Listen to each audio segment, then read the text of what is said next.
We are live on Masti AVI right now. हमारा चल रहा है cooking show which is called Cooking Comes Alive, the only show of its kind across Southeast Asia, जहाँ पर radio studio से live हम kitchen के अंदर घुसते हैं और लाइव खाना बनाते हैं। पहला अगर आपका स्वागत करता हूँ सिंगापुर रेडियो मस्ती 24/7 लाइव की वो महफिल जिसे आप थ्रोबैक थर्सडे कहते हैं। रेडियो मस्ती 24/7 पर आप हमें दिल की आंखों से देखते हैं, लेकिन मस्ती एवीआई पर हम भी आपको देखते हैं और छेड़ते हैं। Best of audio and visual entertainment, games, star interviews, contest, full on मस्ती।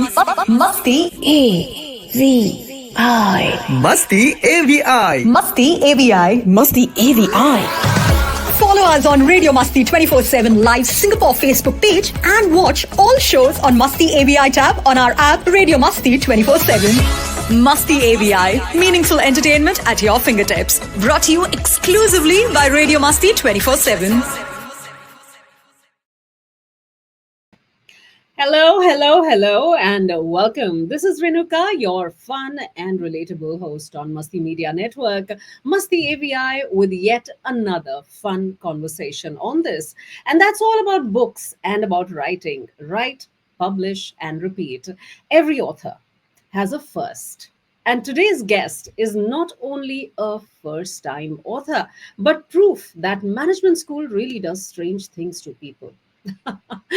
On the show with me today is someone who was once my classmate, an average student by his own admission, who has now casually gone on to become an Amazon best-selling author.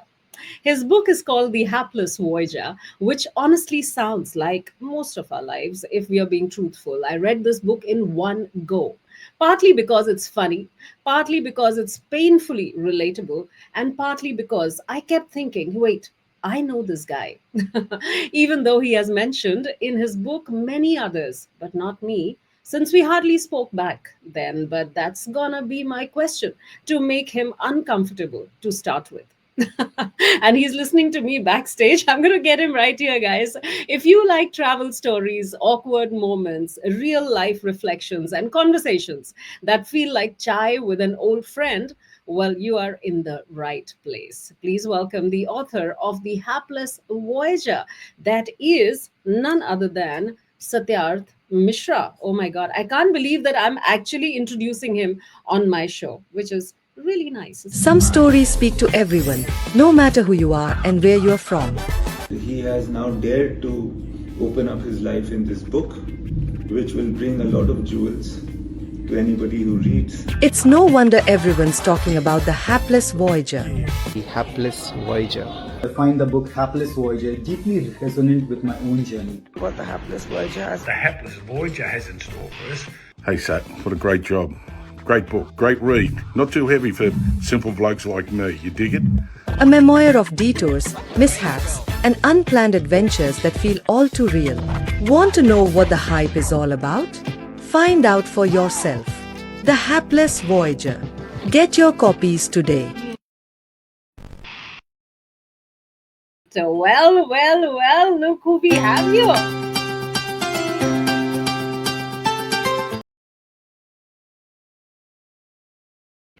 Can you hear me? Yeah, you are on mute right now. Okay, now you're not. Welcome, Satyarth. Well, welcome to the audiovisual interactive platform of Masti Media Network Singapore. It's a pleasure because obviously we are speaking after many years. My audience keep guessing my age, so you have an opportunity to hide yours, by the way. But let me tell you, if you slip, we're going to stick to you being my senior. Okay, multiple years, and therefore my former classmate. Okay, is that all right? Always a hard act to follow, Renuka. That's who you are. But I shall ascribe and subscribe to your guidelines, and I'm at your disposal. It's an honor. And look at what you've created at Radio Masti. For many years out of Australia, I would have visitors from Singapore who would talk about Radio Masti, and I would just cheekily slide it in saying, hey, Renuka happens to be a classmate of mine. So it's an absolute honor. It's a pleasure. Oh, thank you so much. But I'm not going to be nice to you just because you said all that. Okay. That It's not scares good. me, but I don't think there's an escape. So I'll play along, Renuka. How nice is that? All right, we already have some people. Hi, Lalita. How are you? Welcome. Of course, she's already smiling about, what I said just now, but we're going to have those smiles throughout. So, Satyarth, you know what? I read your book. Believe it or not, I read it. I'm one of those who also read it in one go, all right? And I'm sure you're not surprised. But what I did not know is, your background, because back in the management school, you and I were not really interacting much. You were always busy with a few people who you've named in your book, by the way, so we have to get back on that. But I didn't know about your humble beginnings. So obviously we've been talking about India, Malaysia, Australia. But tell me something. What was that one first moment when you said, you know what, I've arrived, I'm really on the move, and this is going to define me? When was that? I think, Renuka, in effect, I never thought seriously about myself, and I had no hope. That's why the word hapless, right? Um so when perchance, a phone call that I made landed me in KL the year Yeah. 2000, I thought, life has something to offer. I'd been an underdog, some sort of a black sheep, and I always felt out of place in the corporate world in the initial formative 5 years. So when I arrived in KL, I thought if I could work in the international market, land here first of all, and work in the international market, then anyone else can, and I can have a crack at life Mm. in a good way. That arrival in Kuala Lumpur, I think that could be termed as a defining turning point in my otherwise hapless life. Yeah, yeah. But do you think, did you ever imagine that, from your humble beginnings, you're actually going to be across so many countries? And today, I believe you are an Australian citizen, aren't you? That's correct. Never in my wildest of dreams or aspirations did I ever think I would travel overseas, Renuka. Leave aside traveling through countries. Yeah. And so, yeah, and here we are. And that just illustrates the haplessness of any voyager. Uh, so the short answer is no, I never thought, I never imagined I would. Wow. So your book, when I was reading it, it sort of begins with, if I may say so, some self-deprecating humor. Yeah, like you calling yourself average student. And Which this is is, true. yeah, which may be true, but how many people really go around, so many years later and start admitting that we were very average? But that tone really sets the mood. So what made you choose that tone instead of saying, I'm a hero, I'm writing this book today, I've been to so many places, and I've really reached a certain level today? Why that self-deprecating humor, and why not the hero tone? Renuka, I think the ability to just be yourself and call out your vulnerability uh, is critical. When we reconcile to our own journey ourselves, then we realize that we someone who never had a hope in hell to travel a bit, and it's not a big deal anymore. Everyone travels. True. It's critical to look at yourself, and that's what I've done. It's also important. We are all, I've said somewhere, we are all vulnerable. We can all be hapless at any given point in time. Seemingly, we could have it all, but we are all vulnerable. And that's what life is. That's the beauty, the fragility of life, right? And the happenstance that life offers. So why pretend otherwise? We are vulnerable. So just be who you are. Just tell the world who you are. And I never meant to write anything which would be preachy or which would sermonize, because no one would read it anyway. So I thought it's best to relay your story from who you are. Yeah. That is how it came about. I was not writing for any audience, as Imtiaz also said. I think he once read one of the chapters and he said, "You take the reader there, and it's very relatable."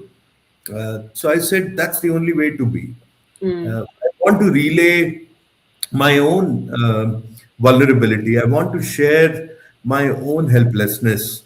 Right. And that's what will resonate because that's who we are, vulnerable. And we continue to be. So just relate the truth. Very natural. I would say it's being Satyarth. Let's put it that way. Being Satyarth. Yeah. Okay. So Satya, the narrative, right? When I was also going through the book and I was kind of holding that, the narrative is very much non-linear, right? So there's one review that I read which also said that the book allows readers to jump into any chapter, whether we're talking about childhood adventures in Patna, or we're talking about the humorous cultural confusions, right, abroad, or the heartfelt reflections. But was this structure, because it was kind of new to me, frankly, was it deliberate from the very beginning, or did it evolve as you started writing?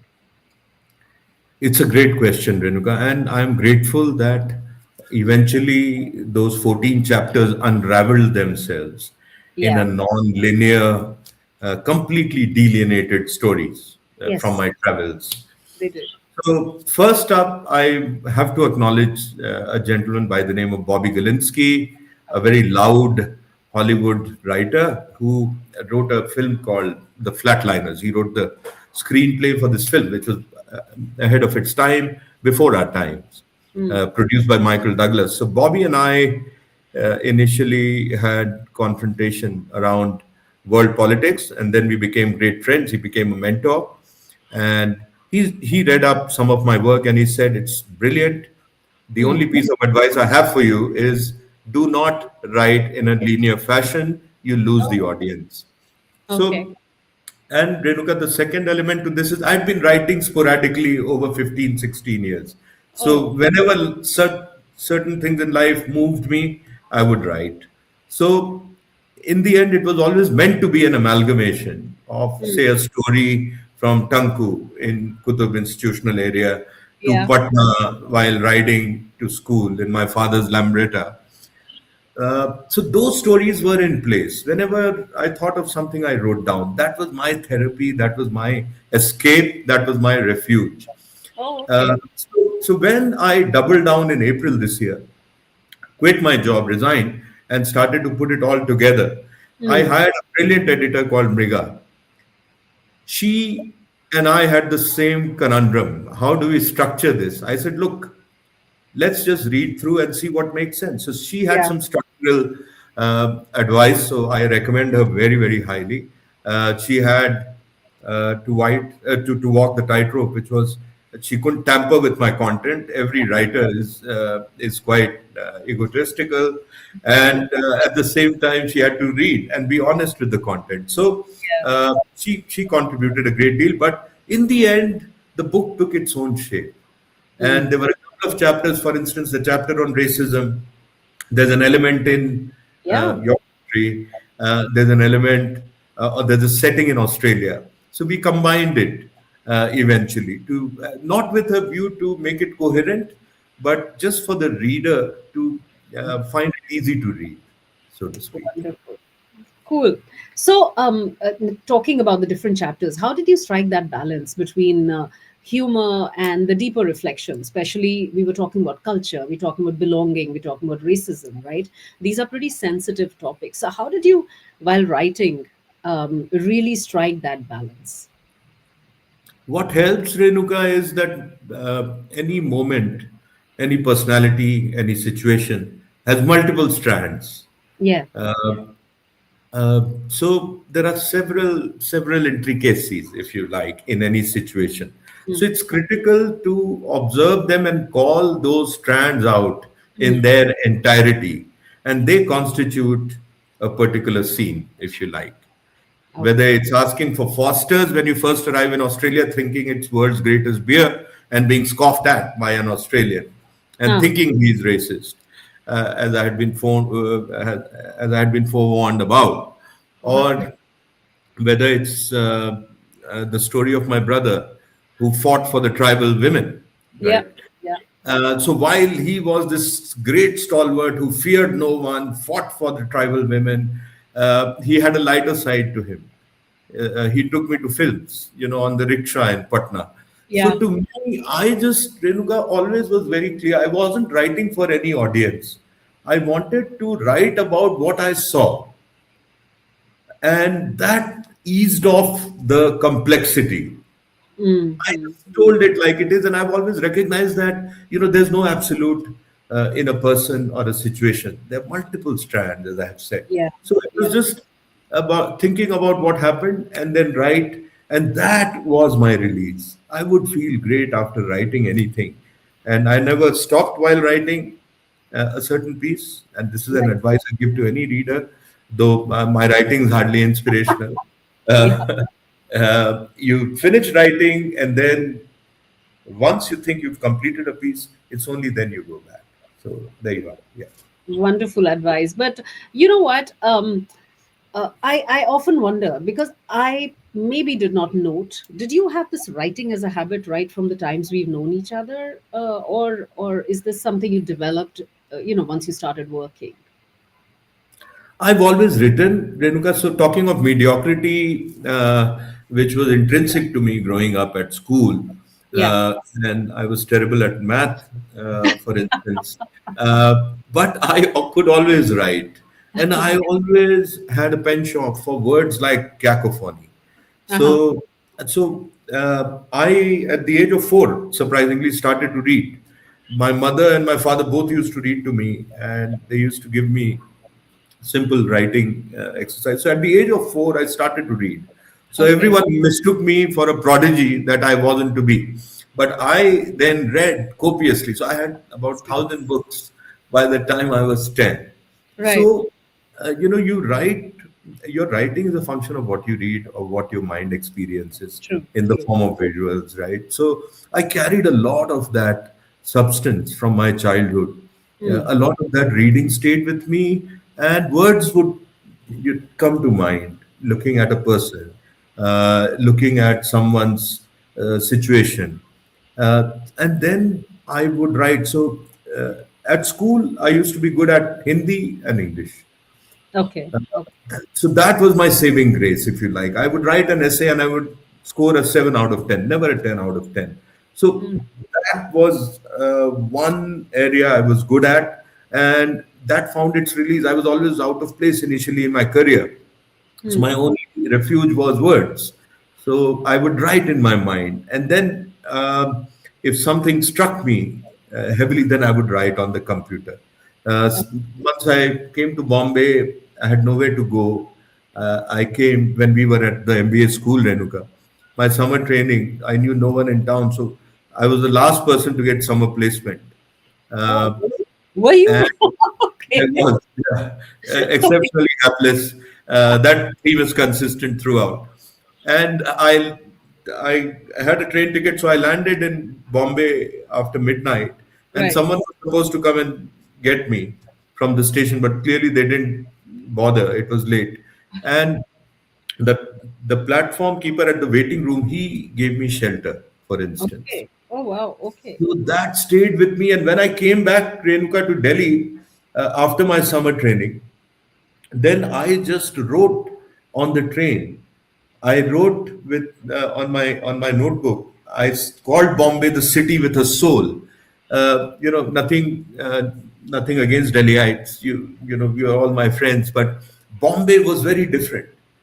Not knowing anyone, landing up, and I just thought I would have to stay somewhere. But the chap gave me a bed sheet, gave me tea in the morning, and I was on my way. So whenever something struck me, especially acts of kindness, I had to write. Wow, that is such a beautiful share. Thanks for that. Some of the topics in your book as well, right, Satyarth, can be a little heavy topics to deal with, but the way you've handled it, it's certain levity, a very positive outlook. Like we're talking about being foreigners, we're talking about strangers, right? But the way you've managed those topics, it was amazingly beautiful. But can you share a moment from your life, maybe, which is featured or not in the book, which changed how you saw racism, or being a foreigner or a stranger in Australia, for example? So the first chapter, Foster's for Beer, Renuka, that resonates with most people. And that was my day one in Melbourne. Yes. I was carrying a lot of hopes and aspirations of the family, having been the first in the family to first of all travel overseas and then to Melbourne of all the places. And I always had a certain foolish enthusiasm about me. I still do. Uh, and I can be naive to the point where I actually don't know and I would ask and make a further fool of myself. So that's consistent throughout the book. So I arrived and my bags were left in KL, as Yeah. you read. And when Yes. I go across and I think to myself, this is my opportunity to get that Foster's that you and I drank in Delhi University or Ford School of Management, which was cheap, and the long necks used to be outstanding. Remember? I didn't. That's why I was not a frequent at Tanku's, right? That's why I'm not in the book. So I'm just trying to derive a relationship. Unfortunately, I missed those moments, but we'll get back on that one. I think we can change that, Renuka, the next time you and I meet, but we can change that. It's done, easy done. Uh, so, so when you come into a new place, a new Yeah. country, Yeah. and people have had mixed experiences. So someone said to me, "Look, be careful. Some Australians are very racist, and they Yeah. let you know." So you are a function of what you've learned, what you've accrued, what you've accumulated. So I asked for this beer. I said Foster's, and the barman, the chap who's serving, he says, "Oh, you're lucky we have it in stock." And the guy at the next stool, as you read, he scoffs at me in a bit, and he says, "It's shit beer, mate. It's shit beer." And then that's when think to myself, "Geez, he's got nothing pleasant to say." And he's already being almost derogatory. Yeah. And then of course it flips on its head, the story, and he shouts or he orders me a beer, which is much nicer, and we become great friends to this date. 26 years later, we are still friends. John and I. He lives in the country, so acts like these, Renuka, and I always find racism is a very blanket word for multiple phenomenon that underpin this word. It is institutionalized in India, for instance, in my village, for instance, Yes. certain section of people cannot enter a temple which a relative of mine has very haughtily and proudly built. So I refuse to go into that temple. But it's people who don't know any better who actually indulge in that sort of a behavior, people who've not had the opportunity to travel. So they can be subjects of empathy, and it's everywhere. Good and bad, which is also subjective, is everywhere. It's also to a great extent dependent upon how you first respond, the stimuli that you offer. I think I can safely say that in hindsight. Absolutely. So I think it's a mix of both. So we're going to take a short break here because this conversation is getting extremely heavy. Yeah, as expected from Satyarth. I need to make him Sure. smile and on his feet. So I'm going to play a rapid fire with you. Ha ha, he's so stressed. I I love am quite intimidated by you, Renuka, and the popularity that you have. Uh, it. Please uh, don't. And I have two questions. I think we've already answered one question, but I'm just going to bring that up as well, just after 9 seconds.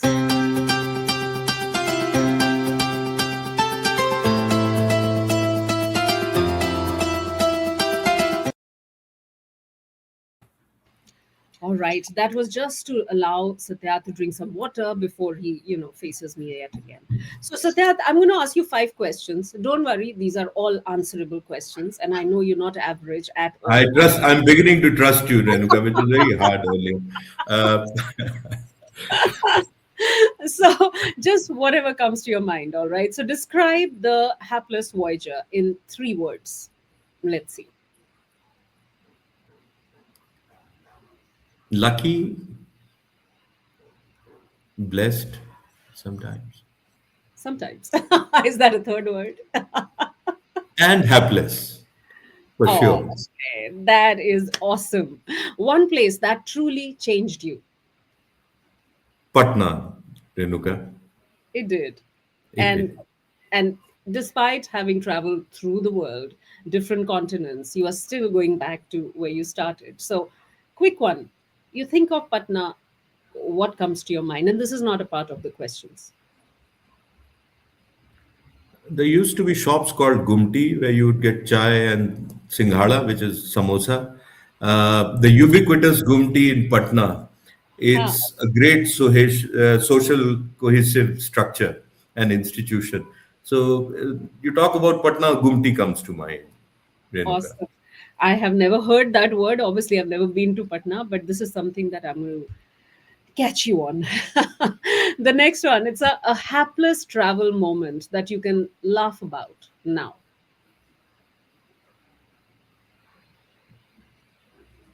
Well, I've missed a flight while after having checked in, actually. Uh-huh. Okay. So I've just been in a conversation with someone and the flight took off. So I did not board. And there was a meeting that I had asked for. So yeah, I felt Okay. rather hapless after I missed that flight. It Okay. wasn't that funny back in the day, but it did I happen. know. But this is where I have a high five with you because I was sitting right at the gate on my phone and they closed the doors on my face, and this was I was sitting there for 30 minutes. I wonder what I was doing. You won better than Renuka. Thank you. I'm not the only hapless person in the conversation. Yeah. All right. One line from the book that really makes you smile every time. Foster's for beer. Yeah. Okay. And who would play you if the book became a film? Have you thought of Wow, that? that's a hard one. I never thought about it, Right? Renuka.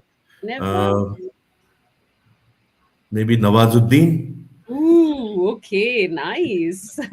All right, and what's next on your voyage? Is there another book, another adventure? What So excites I've been asked, Renuka, there's an outstanding literary journalist from Times Now, Simran, who ranked the Hapless Voyager right next to Arundhati Roy. So I thank you? Okay. Simran for her generosity Uh-huh. because she is a very method literary authority. She writes very Acha. well. She's a she's a great scribe herself. Um, and so she put the Hapless Voyager on the map, so to speak. And I won't say I'm unworthy, but that that led to a lot of people asking this question: when is the next book happening? I said it's taken me 15 years to come up with this one. So I had to get this out. Now I I'm know. not sure when, but I've started to make notes, mental notes about what I could write. When I hear from someone like yourself, Renuka, who are now a dear friend, or anyone who's a stranger and who's read the book has a nice thing to say about the book, I think I do have another book in me, but I'm not Wow. quite sure what shape or form and when. I think I'll commission myself to write it, so to speak. I am sure you'll get around that with time. I'm very sure of that. Now that you have more time on your hands, by the way, as you said, you've just moved back to India. Is this a permanent move, or is this something that you plan to just kind of in the interim and then sort of go back? So, Renuka, as the book conveys, nothing goes as per, the best laid plans of mice and men, as someone said, always go awry, right? So, Yeah. to me, one consistent theme in my life, and I'm reconciled to it, is impermanence. So, who would have thought that, first of all, you'll get to Australia and then build a home in Australia, and your kids will grow up in Australia? So, that's happened. True. Uh, True. and now we are in Bangalore, being closer, wanted to catch the slice. The action that is India right now, being closer to parents. Mm. Life runs 180 degrees, so we find ourselves here. So to Yeah. me, again, never say never, as my Aussie compatriots say. Don't know what will be. I'll just play along like I have and just remain open and amenable to anything that life has to offer. So right now it's a state of flux. Haven't planned anything. I am working with a climate change think tank, which Oh, is going very well. It's a great cause. So as of now, that's where it is at. But I don't really know where I'll end up. Renuka. Wonderful. Whoever could have thought that you and I are going to connect this way after so many years, right? When we never spoke and when I'm not mentioned on the book. Okay, this is the third time I'm reminding you of that. Okay. Yeah, you are spot on. Thank you. Yeah, thank you. There's a question here which says which place or stranger you met during your travel surprised you the most and why? I think we just answered that. The Mumbai, yeah, may I say that? Okay. Yeah, or Yeah. would you like to add to it? See, there's one moment when there's a chapter on Raju Bhaiya, right, which is titled Yes. Kali Topi Lal Rumal, and Yeah. this absolutely iconic man. He, by the way, galvanized 10,000 women, and they got stuff done for themselves, that is, securing food for themselves that they couldn't have. So, and when he was acknowledged or awarded by the president, he took 10 of those women to receive that award. So, long story short, I was on the train. He had passed away. I was desperate to get to Satna, the small town where the cremation was to happen. And I was visibly distraught, like you would be. He was a great influence, my elder brother. And just next to me, there was a young man who was eating his lunch. He got copious portions of food. I think his wife would have been happy to get rid of him, so cooked, variously for him. Yeah. And he looked at me and he said, he was eating and he did just pass that paper, newspaper on which people eat with achar, paratha, and all of that. And he said, eat. He said, eat, eat. You know.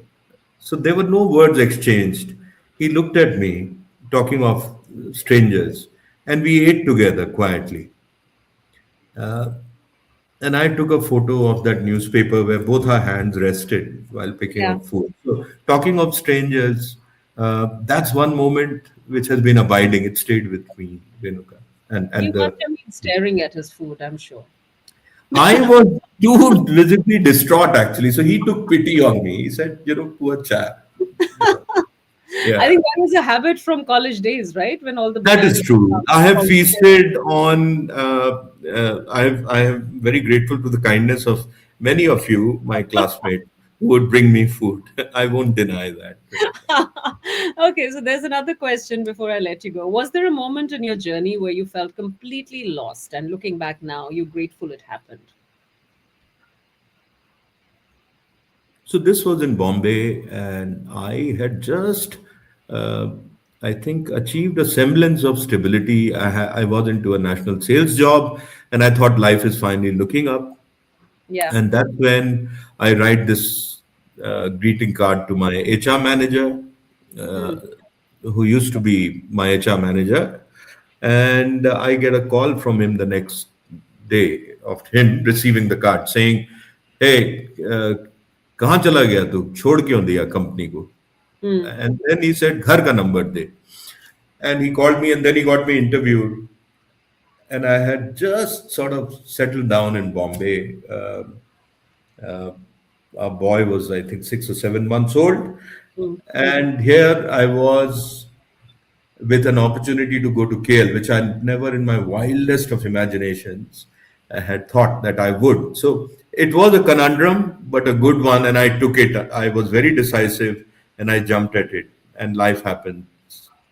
So I'm very grateful for that moment. Thank you for asking that question. There are certain moments that change the course of our lives, and we wouldn't take it that serious at that point, but then looking back, you're right, we look at them as some of the most precious moments, right, which are life defining.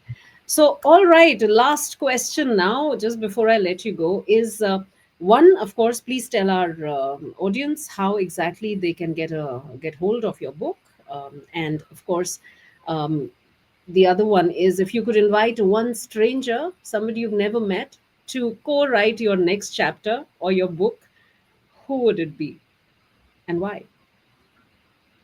Wow, that's a big one. So the Hapless Voyager is on Amazon, Yeah. and I think I will blow my trumpet, Renuka. Thank you, because I don't want to be a penniless writer. It's done well, but I need it to break out into the orbit to a wider audience. So it's on Amazon. It's 4.9, 4.8 on Goodreads and Amazon. But Amazon will deliver you the a copy of the Hapless Voyager within a day. So a link can be shared. It's also on our Instagram.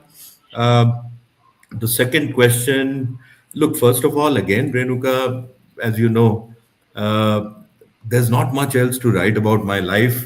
But I've gone well and beyond. I've gone to town talking about a non-illustrious life, well lived, if I may add. But Amitav Ghosh will be someone who I absolutely admire. And the Okay. second author who has genuinely inspired me over the years, and I happen to work with his content, is MJ Akbar. I don't think anyone else is in contemporary times is a better writer than MJ Akbar. Uh, Wonderful. these two, every time I read them, I have goosebumps. I mean, irrespective of uh, whatever they've written. So it'll be one of the two. I'll be privileged. Well, you have all the time in the world now to lay back, enjoy India, look at your climate change initiative, and of course, think of your next book, next adventure, and of course, keep all of us entertained as well with those very light hearted, very honest writing. That really is something that I believe about your book. Well, as I said, I read it in one go and I hadn't held a book for many, many years. So the touch of that paper, and of course, thank you for making sure that I got my copy. I had to persuade Renuka, and I've never felt so special on any show. So I'm very grateful, to our friendship, to yourself, and for all the thoughtful questions that you had. Every time you ask a question, one has to rummage deep into one's inner recesses, right, and ask oneself. So thank you for doing that with How your wonderful. questions. Thank you so much. I'm glad this is without attendance sheets and without exams, but then it's been just amazing talking to you. This is more like a reunion, frankly, less of a show or a conversation. So thank you for turning everyday chaos, Satyarth, confusion, chance encounters into a book that made people laugh, think, and feel a little less alone, I would say. So, to everyone watching, well, if you have ever felt lost, average, confused, or life like, it didn't come with a user manual, frankly, but the Hapless Voyager is basically just us. That's what it is. So check out the book on Amazon, as Satya just said. Show some love, and remember, not all who wander are lost. Some of us are just winging it very sincerely. So thank you for joining us, and thank you for all the questions, and of course for your time. And we'll see you very soon. Until then, keep voyaging, and of course with Satyarth, I would say now is the time that you do not vanish from my radar. You and I continue to stay in touch. All right. There's And no escaping. What an honor, Renuka. It has been. thank you. Thanks, Thank Satyarth. you. Talk Thank to you you. soon. Bye bye.